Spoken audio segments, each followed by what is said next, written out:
Assalamualaikum warahmatullahi wabarakatuh. Saya Nafita Safitri sebagai pemateri pertama dari kelompok 6 bimbingan konseling akan memaparkan materi tentang peran guru dalam menghadapi siswa kurang percaya diri bersosialisasi. Rasa percaya diri merupakan suatu kebutuhan bagi setiap individu. Jika anak telah memiliki rasa percaya diri, maka mereka akan siap dalam menghadapi dinamika kehidupan di lingkungan sekolah maupun di luar sekolah seperti masyarakat. Menurut para psikolog, orang tua dan masyarakat sering kali menaruh standar dan harapan yang kurang realistik terhadap seorang anak ataupun individu yang hal tersebut dapat memicu anak kehilangan rasa percaya diri mereka. Nah, dalam proses pengajaran rasa percaya diri itu, peran guru sebagai motivator itu sangat penting dalam menanamkan rasa percaya diri, karena diharapkan hal tersebut dapat mendorong siswa untuk mengetahui rasa percaya diri mereka sehingga dapat bersosialisasi dengan lingkungan sekolah maupun di luar sekolah mereka. Hal yang menyebabkan kurangnya rasa percaya diri pada peserta didik dikarenakan kurangnya menyadari kepentingan nilai-nilai bersosialisasi. Karena kita lihat pada saat ini anak-anak lebih cenderung ke teknologi, jadi tidak sering bersosialisasi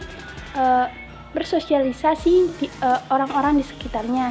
Jadi rata-rata anak zaman sekarang lebih ke individu, sehingga dalam kehidupannya kurangnya rasa motivasi dalam belajar, kurang ulet, kurang sabar, belum memiliki emosi yang stabil, pesimis, lebih banyak berpikir negatif, tidak siap dalam menghadapi tantangan, dan tidak percaya diri dengan keadaan fisiknya. Maka dari itu, perlu bimbingan dan konseling agar peserta didik dapat mencapai perkembangan yang optimal dan mandiri.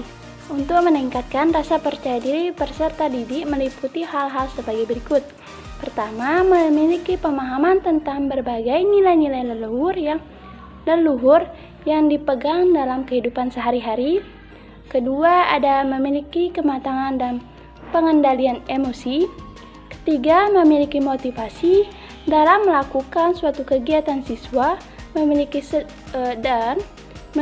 kesadaran berperilaku untuk menyesuaikan diri baik itu dengan teman maupun lingkungan di sekitarnya. Yang keempat, memiliki kemampuan untuk bertindak dalam menghadapi ketidakpastian ataupun resiko yang mungkin terjadi. Kelima, siswa memiliki pahaman dan kemampuan untuk memiliki rasa padu terhadap berbagai bagian yang beda dalam kehidupannya. Selanjutnya, terdapat dua macam aspek kegiatan penilaian pelaksanaan bimbingan dan konseling, yaitu penilaian proses dan penilaian hasil. Penilaian proses bertujuan untuk mengetahui keefektifan bimbingan dan konseling tersebut yang dilihat dari prosesnya. Sedangkan penilaian hasil bertujuan untuk memperoleh informasi keefektifan pelayanan bimbingan konseling guru tersebut. Bidang bimbingan dan konseling ini memuat pokok-pokok materi sebagai berikut. Pertama, pengembangan kemampuan berkomunikasi baik melalui ragam lisan maupun tulisan secara efektif. Kedua, pengembangan kemampuan bertingkah laku dan berhubungan sosial, baik di rumah, di sekolah maupun di masyarakat, dengan bertujuan untuk menjunjung tinggi tata krama, sopan santun, serta nilai agama, adat, peraturan dan kebiasaan yang berlaku. Ketiga, ada pengembangan hubungan yang dinamis dan harmonis serta produktif dengan teman sebaya.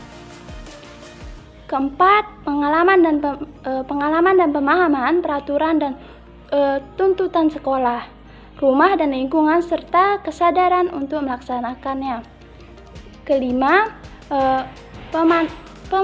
pemantapan kemampuan menerima dan mengemukakan pendapat serta berargumen secara dinamis, kreatif, dan produktif.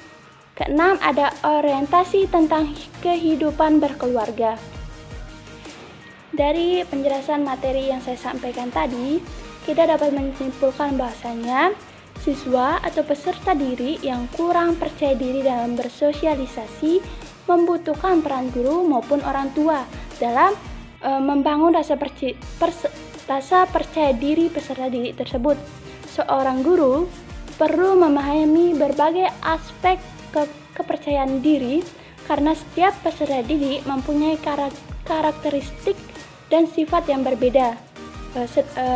Sedangkan peran orang tua juga dibutuhkan karena keluarga merupakan lingkungan pertama, sehingga keluarga berperan sangat penting untuk meningkatkan rasa percaya peserta didik tersebut dalam bersosialisasi dengan lingkungannya agar siswa dapat menggali potensi diri yang mereka miliki sehingga tidak terpendam dikarenakan kurang rasa percaya dirinya tersebut. Sekian dari saya. Assalamualaikum warahmatullahi wabarakatuh. Bismillahirrahmanirrahim. Assalamualaikum warahmatullahi wabarakatuh. Perkenalkan, nama saya Nur Aini. Di sini saya akan membahas tentang permasalahan, yaitu apa peran bimbingan belajar terhadap pengembangan belajar anak di sekolah. Guru pembimbing dapat ditempati oleh 3 kelompok, yaitu guru pembimbing murni mengembangkan tugas pokok bimbingan dan konseling, dan guru mata pelajaran yang mendapatkan tugas tambahan sebagai pembimbing, dan guru pembimbing yang mendapatkan tugas tambahan untuk mengajar idealnya. Guru pembimbing di sekolah adalah guru yang memiliki kewenangan sebagai guru pembimbing dengan latar belakang pendidikan, bimbingan, dan konseling. Namun demikian, apabila di sekolah memang tidak terdapat guru pembimbing, maka guru mata pelajaran dapat menempatkan diri sebagai guru pembimbing. Adapun seperti yang kita ketahui, siswa SD adalah individu yang berusia antara 6 sampai dengan 12 tahun, yaitu berdasarkan tugas perkembangannya berada dalam tahap perkembangan masa kanak-kanak sampai masa remaja.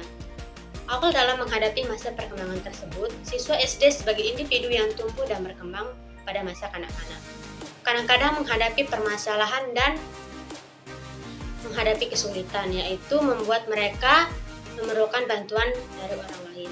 Nah, khususnya kedua orang tua dan pendidik mereka. Ruang lingkup penyelenggaraan bimbingan dan konseling di SD terbagi dalam 4 fungsi, yaitu 4 bidang, 7 jenis layanan, dan 5 kegiatan pendukung bimbingan dan konseling menurut Prayitno. Nah, 4 fungsi tersebut adalah pemahaman, pencegahan, pengetesan, dan pengembangan atau pemeliharaan.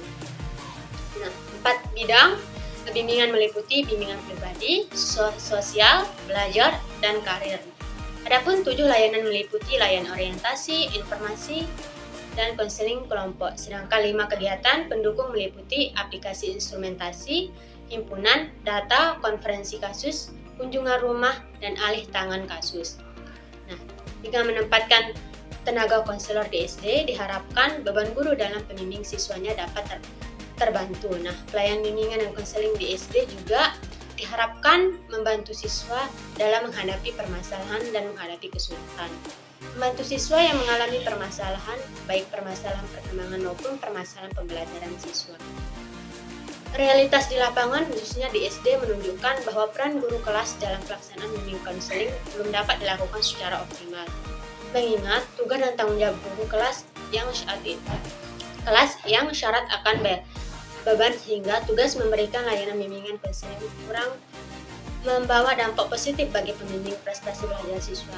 Oleh sebab itu, kegiatan belajar mengajar di SD harus diintegrasikan dalam bimbingan dan konseling. Salah satunya, teknik pelaksanaan bimbingan belajar di SD adalah melalui kegiatan belajar mengajar yang bernuansa bimbingan. Nah, oleh sebab itu, peran bimbingan guru kelas sangat penting diadakan karena kita tidak tahu setiap sifat individu peserta didik kita dalam hal ini memahami pelajarannya atau tidak. Di sini pembahasannya yaitu di mana pendidikan merupakan hal yang sangat penting untuk diperhatikan.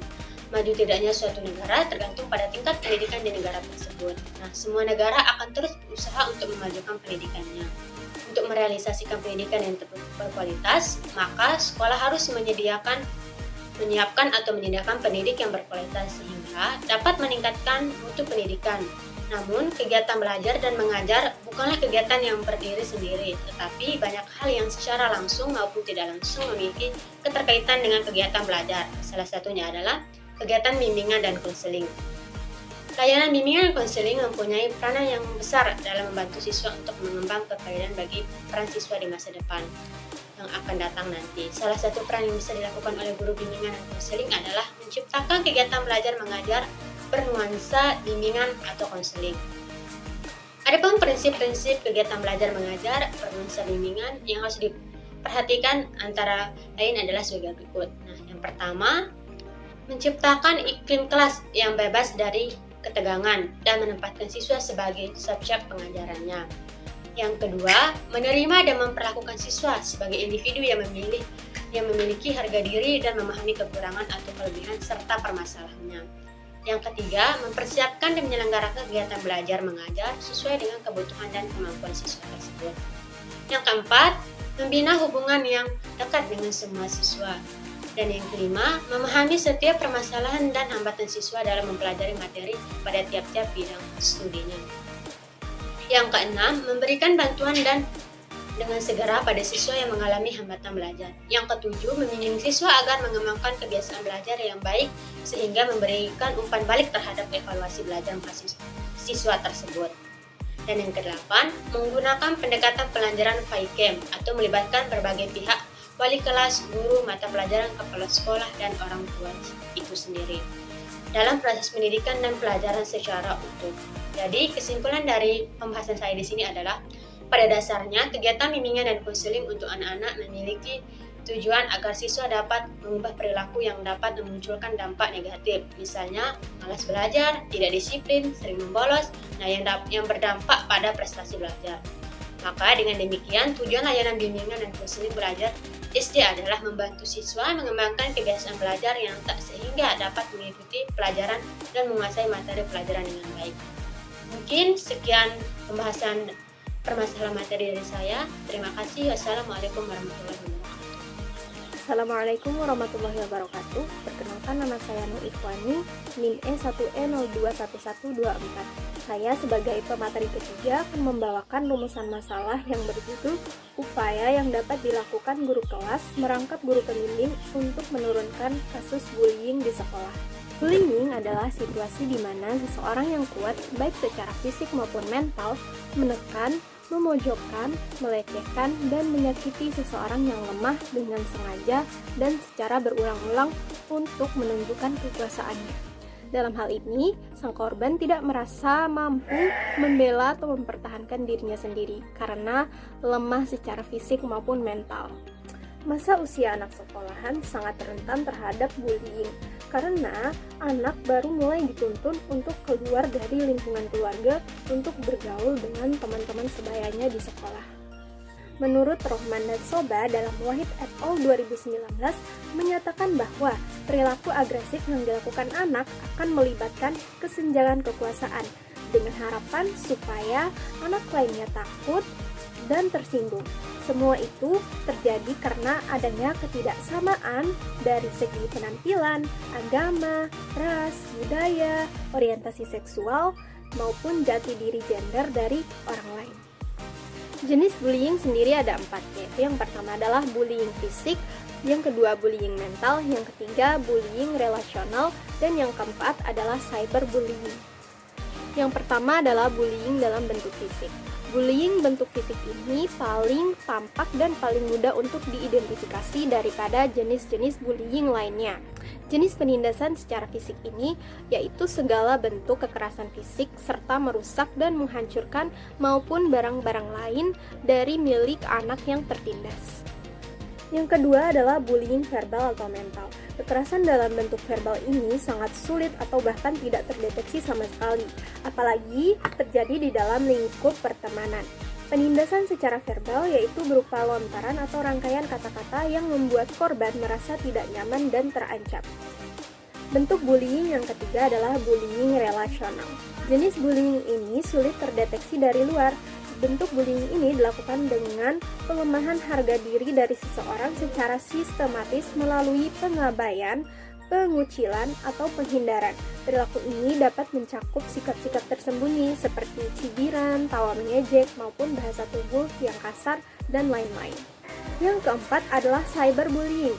Bentuknya berupa mengirimkan pesan atau gambar yang dapat menyakiti perasaan seseorang, meninggalkan pesan suara yang kejam, melakukan silent calls, mengunggah video yang dapat membuat korban merasa dipermalukan, dan masih banyak lagi. Setidaknya ada 3 faktor yang dapat menyebabkan terjadinya perilaku bullying pada anak.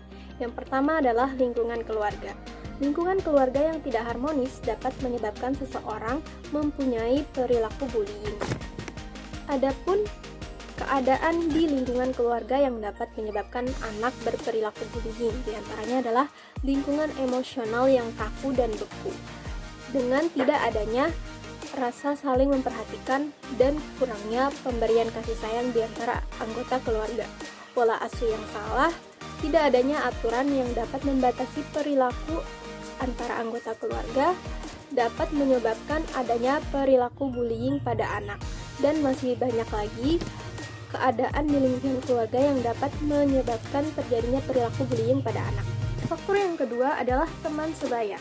Pada usia remaja, anak-anak lebih banyak menghabiskan waktu di luar rumah bersama dengan teman-temannya. Pada masa remaja, anak tidak ingin bergantung lagi terhadap keluarganya, sehingga mereka mencari rasa aman dan nyaman pada teman sebaya. Oleh karena itulah, teman sebaya menjadi faktor yang sangat besar daripada munculnya perilaku bullying pada anak, di mana hal ini disebabkan oleh teman sebaya yang memberikan pengaruh negatif. Faktor yang ketiga adalah pengaruh media. Program televisi yang tidak mendidik akan meninggalkan jejak bagi para pemirsanya. Akan sangat berbahaya apabila adegan kekerasan yang ditayangkan pada televisi ditonton oleh anak prasekolah. Oleh karena itu, perilaku agresif pada remaja sangat berhubungan dengan apa yang mereka tonton pada televisi.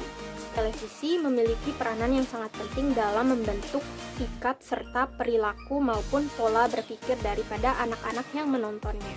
Media ini tidak hanya terbatas pada televisi saja, khususnya di era digital sekarang ini. Banyak sekali media seperti sosial media, seperti Instagram, YouTube, TikTok, yang menayangkan adegan kekerasan yang akan sangat mempengaruhi sikap serta perilaku anak yang akan menjadi perilaku bullying nantinya. Upaya yang dapat dilakukan untuk mengurangi kasus bullying yang terjadi khususnya pada sekolah dasar oleh guru kelas sekaligus guru pembimbing adalah yang pertama dengan melakukan bimbingan sosial. Bimbingan sosial ialah bidang pelayanan untuk membantu peserta didik dalam memahami dan menilai serta mengembangkan kemampuan hubungan yang sehat dan efektif dengan teman sebaya, anggota keluarga, dan juga warga lingkungan sosial yang lebih luas. Pelayanan di bidang ini bertujuan agar siswa memahami diri dan kaitannya dengan interaksi antar dirinya dengan lingkungan, serta etika yang didasari oleh budi pekerti yang luhur dan bertanggung jawab sosial.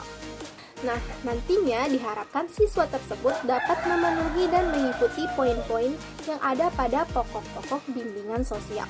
Guru yang bukan hanya pendidik namun juga menjadi pembimbing di sekolah dasar dapat lebih memperhatikan murid-muridnya yang cenderung bersifat agresif untuk diberikan bimbingan sosial, sehingga siswa dapat menyadari bahwa perilakunya tersebut salah dan diharapkan dapat memperbaikinya. Tentu saja dengan bantuan guru kelas yang merangkap sebagai guru pembimbing juga. Pada lingkungan sekolah harus dibangun kesadaran dan pemahaman tentang bullying dan dampaknya kepada semua stakeholder di sekolah, mulai dari murid, guru, kepala sekolah, pegawai, hingga kepada wali murid atau orang tua. Sosialisasi tentang program anti-bullying perlu dilakukan dalam tahap ini, sehingga semua stakeholder memahami dan mengerti apa itu bullying dan dampaknya. Cara yang ketiga adalah melibatkan orang tua dalam pencegahan dan pada saat mengatasi kasus bullying. Hal ini sangat penting dilakukan karena sebagian besar waktu anak dihabiskan di rumah bersama dengan anggota keluarganya. Dan juga salah satu faktor yang menyebabkan terjadinya bullying adalah lingkungan keluarga. Sehingga keluarga memiliki peranan penting dalam mengatasi kasus bullying pada anaknya masing-masing. Sekolah juga harus terbuka dalam menangani kasus-kasus bullying, agar para orang tua yang anaknya menjadi pelaku maupun korban bullying berani untuk bersuara. Selain itu, orang tua juga bisa berkontribusi untuk memberikan semangat dan harapan kepada anak mereka yang menjadi korban bullying, agar cepat menjalani proses penyembuhan. Orang tua juga bisa membantu peran guru dalam bimbingan sosial dengan menanamkan nilai-nilai moral terhadap anak di rumah, serta memberikan peraturan-peraturan yang dapat membatasi perilaku anak yang terjadi terutama di lingkungan rumah sehingga dapat direpresentasikan pada lingkungan pertemanan, lingkungan teman sebaya, lingkungan sekolah maupun lingkungan masyarakat yang lebih luas. Demikian dari saya, selanjutnya akan dilanjutkan oleh pemateri berikutnya. Terima kasih. Wassalamualaikum warahmatullahi wabarakatuh. Baik, selanjutnya ada pertanyaan, apakah layanan bimbingan dan konseling di sekolah dasar itu sudah dapat terrealisasi dengan baik? Nah, jadi sebelum kita menjawab pertanyaan tersebut, kita harus mengetahui terlebih dahulu latar belakang dari bimbingan konseling di sekolah dasar. Nah, seperti yang kita ketahui bahwa pendidikan pada usia sekolah dasar itu merupakan landasan penting dalam mengembangkan sikap, pengetahuan, dan keterampilan dasar yang diperlukan oleh peserta didik untuk dapat menjadi pembelajar yang sehat, cakap, dan memiliki rasa percayaan diri. Karena peserta didik di usia sekolah dasar itu bisa dikatakan berada pada usia emas perkembangan, di mana pada saat itu peserta didik sedang membangun masa pengalaman belajar yang bermakna. Nah, melihat hal tersebut, tentu guru di sekolah dasar itu memiliki tugas yang sangat berat karena selain memberikan ilmu kepada para siswa, guru juga memiliki tugas untuk mendidik gitu. Maksud dari guru memiliki tugas mendidik adalah dimana guru itu memiliki tugas untuk menanamkan sikap, nilai-nilai, watak, dan kepribadian yang baik bagi para peserta didik. Sedangkan guru sebagai pengajar itu baru disebut dengan guru yang memberikan ilmu atau mentransfer pengetahuan serta keterampilan siswa gitu. Dalam hal ini guru itu diharapkan dapat mengajar seluruh bidang studi kecuali pendidikan jasmani dan pendidikan agama. Oleh karena itu, guru sekolah dasar itu bisa atau sering mendapatkan julukan sebagai guru yang multi talent gitu, karena guru sekolah dasar itu mengajar di hampir semua bidang studi. Nah, seperti yang telah dijelaskan sebelumnya bahwa tugas guru sebagai pengajar itu bisa dilakukan dengan memberikan materi di satu kelas pada semua mata pelajaran dengan baik. Seperti contohnya guru yang sedang memberikan materi matematika seperti pengurangan dan pertambahan. Nah, itu merupakan tugas guru sebagai pengajar. Sedangkan untuk tugas guru sebagai pendidik itu dapat dilakukan dengan memberikan layanan bimbingan belajar dan konseling ini. Nah, yang merupakan upaya untuk membantu peserta didik agar dapat memenuhi tugas perkembangannya dengan baik, karena tidak semua siswa itu memiliki perkembangan yang baik gitu. Ada saja masalah perkembangan yang pasti dialami oleh para peserta didik. Nah, oleh karena itu tugas guru sebagai pendidik ini memberikan bantuan. Bimbingan sendiri itu merupakan bantuan atau pertolongan yang diberikan kepada individu untuk menghindari atau mengatasi kesulitan-kesulitan yang sedang dialami di dalam kehidupannya. Sedangkan konseling itu merupakan suatu bentuk bantuan yang diberikan kepada individu melalui wawancara untuk dapat menyelesaikan masalah agar individu tersebut dapat mencapai kesejahteraan hidupnya, mengenal diri sendiri,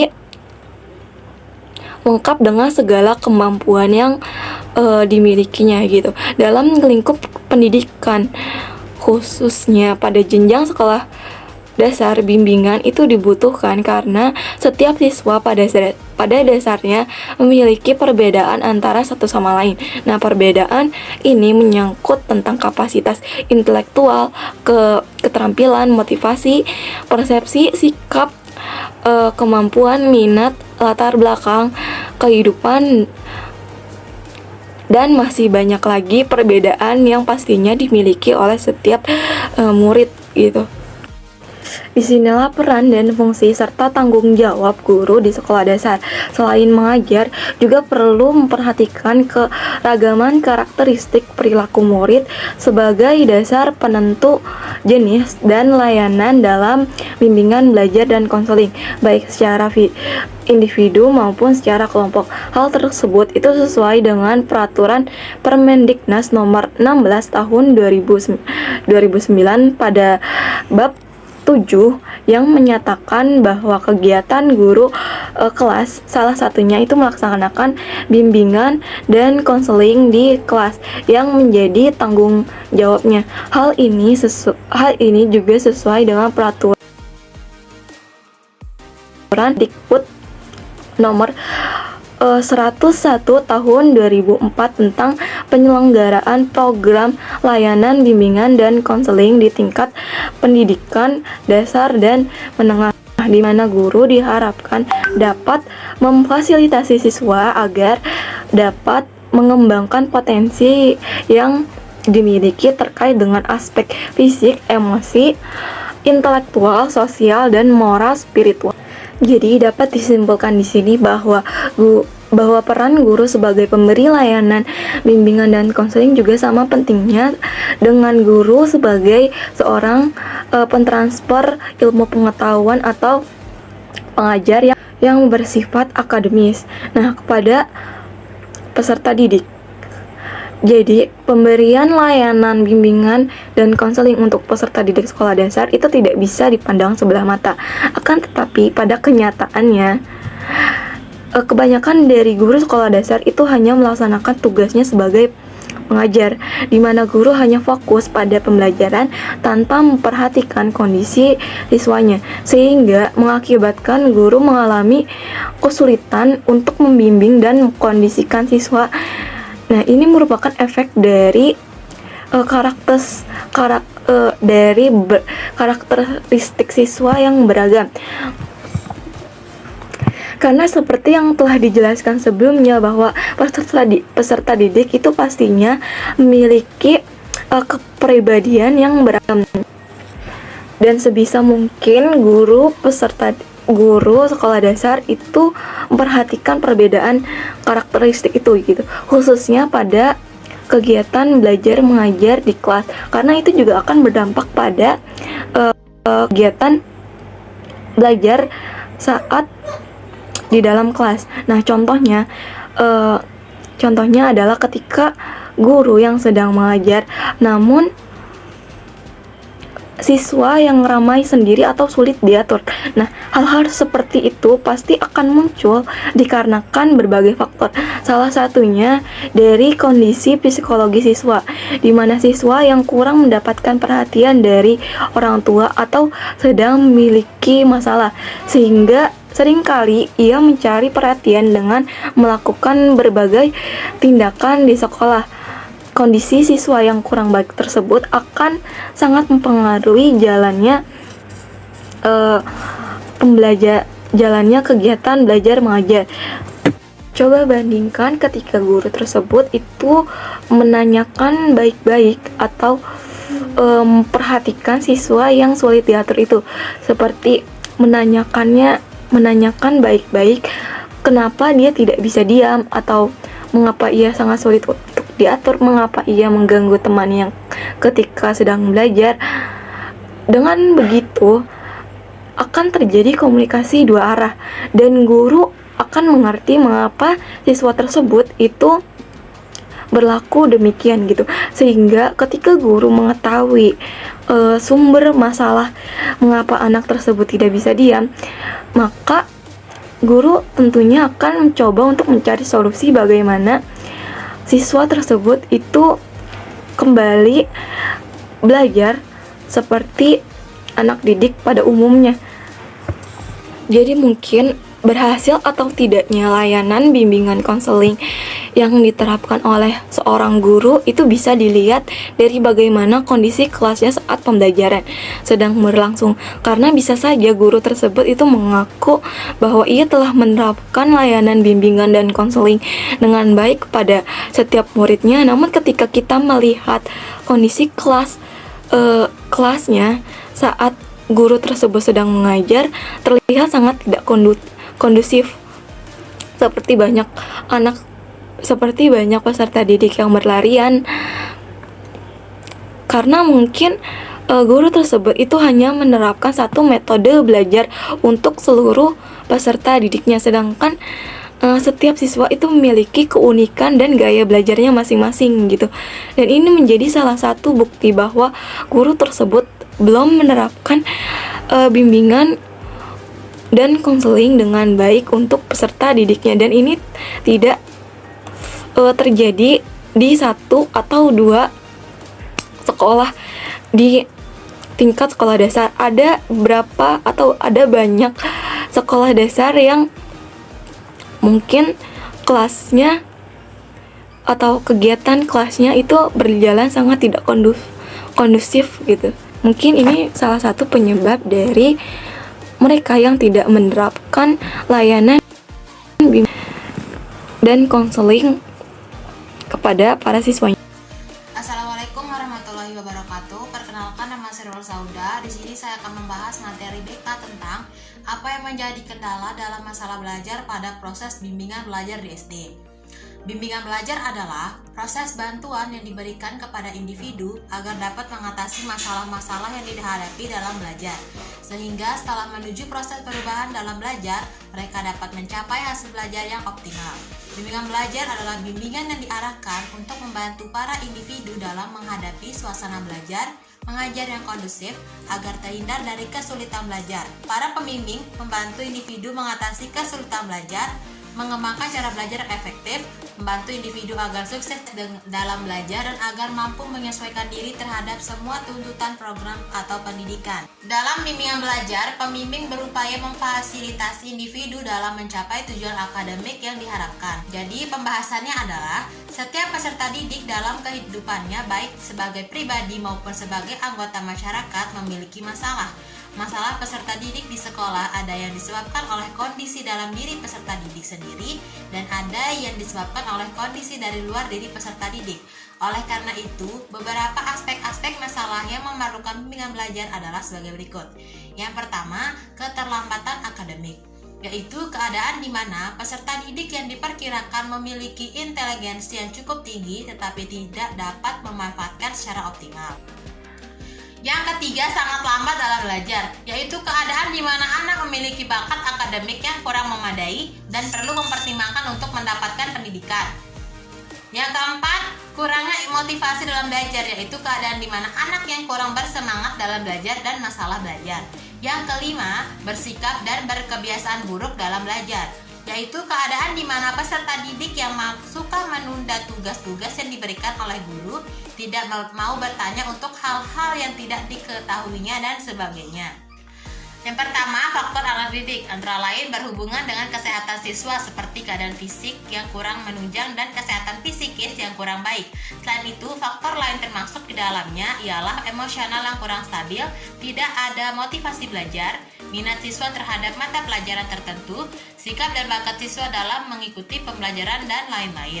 Kedua, faktor dari lingkungan sekolah, antara lain alat atau media yang kurang memadai, fasilitas sekolah yang tidak mendukung, suasana sekolah yang kurang menyenangkan, metode mengajar guru, seringkali penugasan dan guru menuntut standar pelajaran di atas kemampuan anak. Akibatnya, hanya sebagian kecil anak didik bisa berhasil dengan baik dalam belajar. Yang ketiga, faktor dari lingkungan keluarga, yaitu kurangnya alat belajar di rumah, ekonomi keluarga yang lemah, perhatian orang tua tidak mendukung, hubungan orang tua dengan anak, kondisi dan suasana lingkungan keluarga, dan sebagainya. Yang keempat, faktor-faktor dari lingkungan masyarakat seperti kondisi lingkungan, pergaulan yang kurang bersahabat, aktivitas di dalam masyarakat, media massa dan elektronik, dan lain sebagainya. Jadi kesimpulannya adalah, kesulitan belajar adalah suatu gangguan dalam satu atau lebih dari proses psikologis dasar yang mencakup pemahaman dan penggunaan bahasan, ujaran atau tulisan. Gangguan tersebut mungkin menampakkan diri dalam bentuk kesulitan mendengarkan, berpikir, berbicara, membaca, dan menulis, yang disebabkan juga oleh beberapa faktor, yaitu faktor anak didik, faktor lingkungan sekolah, dan faktor dari lingkungan keluarga, dan faktor dari lingkungan masyarakat. Sekian materi yang dapat saya sampaikan. Wassalamualaikum warahmatullahi wabarakatuh. Assalamualaikum warahmatullahi wabarakatuh. Perkenalkan, nama saya Opi Devina. Di sini saya mengangkat permasalahan mengenai bagaimana bimbingan belajar yang diberikan oleh guru kepada siswa yang memiliki kesulitan dalam membaca. Membaca, menulis, dan berhitung atau kalistung merupakan keterampilan yang harus dikuasai siswa-siswa di sekolah dasar. Dan program kalistung ini mendapatkan prioritas karena ketiganya merupakan dasar dari penguasaan mata-mata pelajaran yang lain. Adanya kesulitan dalam membaca akan mengakibatkan ketidakmampuan dalam menangkap pesan-pesan tulisan, padahal semua mata pelajaran pesannya disampaikan melalui tulisan, yaitu huruf, angka-angka, dan simbol-simbol lainnya. Prosedur bimbingan membaca. Bimbingan terhadap siswa yang berkesulitan membaca dapat dilakukan melalui beberapa tahapan. Pertama, identifikasi masalah. Dilakukan dengan mencari, menandai, dan menemukan aspek kesulitan membaca. Dalam melakukan tahapan ini, guru harus menandainya. Yang kedua, diagnosis. Langkah ini dimaksudkan untuk menemukan sebab-sebab kesulitan membaca pada diri siswa. Kesulitan membaca yang lebih berkaitan dengan aspek psikologis. Gangguan kesulitan membaca yang bersumber pada aspek psikologis ini dihilangkan terlebih dahulu sebelum memberikan remedi membaca. Ketiga, penyusunan program layanan. Program layanan bimbingan membaca dibedakan atas delivery dan kurikuler. Program delivery dilakukan dengan mendatangkan guru yang khusus yang ahli dalam bidang bimbingan membaca, menata kelas sehingga dapat merangsang anak untuk belajar membaca. Sedangkan program kurikuler dilakukan dengan memberikan pengajaran remedi atau remedial testing pada siswa-siswa yang berkesulitan membaca. Keempat, evaluasi. Kegiatan evaluasi ditujukan pada dua sasaran, yaitu hasil dan proses bimbingan. Terungkapnya hasil bimbingan membaca terlihat dari berkurangnya tingkat kesulitan, kesalahan, atau pemahaman membaca. Sedangkan penilaian proses dimaksudkan untuk menganalisis pelaksanaan kegiatan bimbingan, mulai dari tahap perencanaan, penyusunan, program, sampai pada kegiatan layanan bimbingan. Melalui penilaian proses akan dapat dideteksi kelemahan-kelemahan ataupun hal-hal yang menunjang kegiatan bimbingan. Selanjutnya, melakukan pendekatan remedi membaca. Siswa yang mengalami kesulitan membaca memiliki bentuk dan tingkat kesulitan yang beragam. Oleh karena itu, model-model pendekatan yang dipergunakan untuk mengatasi kesulitan membaca bervariasi pula. Salah satu pendekatan remedi membaca yaitu teknik Pernal akan diuraikan sebagai berikut. Teknik Pernal ada 4 tahapan dalam teknik ini. Yang pertama, tahap 1 yang sifatnya sangat ketat. Siswa memilih kata-kata yang dipelajari. Tiap kata dituliskan dengan krayon pada kertas dengan tulisan miring. Siswa menelusur kata dengan jari dan membunyikan tiap bagian kata sesuai dengan perjalanan selusur. Penelusuran diulangi berkali-kali sampai siswa dapat menulis kata pada secarcik kertas lain tanpa melihat contoh. Setelah dirinya telah dapat membaca dan menulis, saat itu diperkenalkan cara menulis cerita. Sebelum cerita ditulis, siswa mungkin harus mempelajari kata demi kata. Tahap kedua. Tahap ini jika sudah terbukti memerlukan selusur lagi, kata yang dipelajari berasal dari kata-kata yang tidak dikenal yang telah ditulis oleh siswa. Siswa mempelajari kata-kata yang cukup dengan melihat dan mengatakannya berkali-kali. Proses ini berlangsung sampai siswa dapat menulis kata dari ingatan.